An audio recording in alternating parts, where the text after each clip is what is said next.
And for anyone who's unfamiliar of what time locking is, you can explain what that is and just how important that is for Bitcoin and its potential valuation framework in the future. Sure. So time locking is a really simple concept.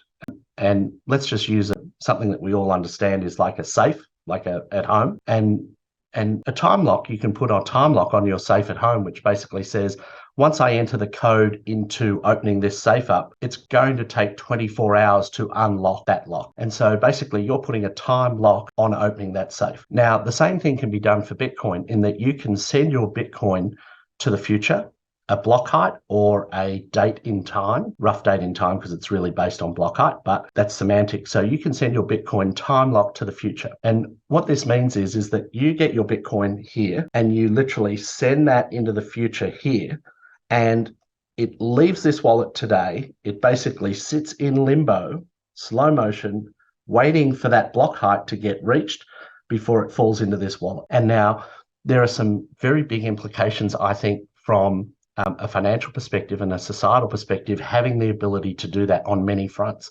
Firstly, I think it gives you the coldest of cold storage. So when you time lock your Bitcoin, it is absolutely the coldest of cold storage that you can make.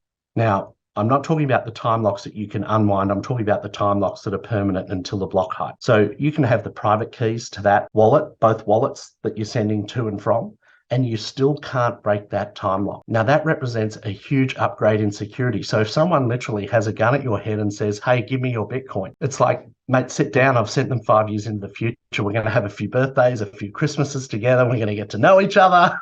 And then when they drop, I'll give you what you want. But like, if you shoot me, you're going to get nothing. So let's get to know each other and live a little. So I think from a personal security perspective, there are some big implications there. From an estate planning perspective, and which is, basically a lot of what I do, I think it solves a lot of problems for, very wealthy families that, they want to see their legacy basically endure into the future. Well, this is the first asset that is basically above the law, that they can basically send something into the future, and regards of any legal decree or notice, the law is powerless to stop what has been instituted on a cryptographic basis. Now, that has huge implications, because what we're going to fast see is that cryptography trumps any legal state.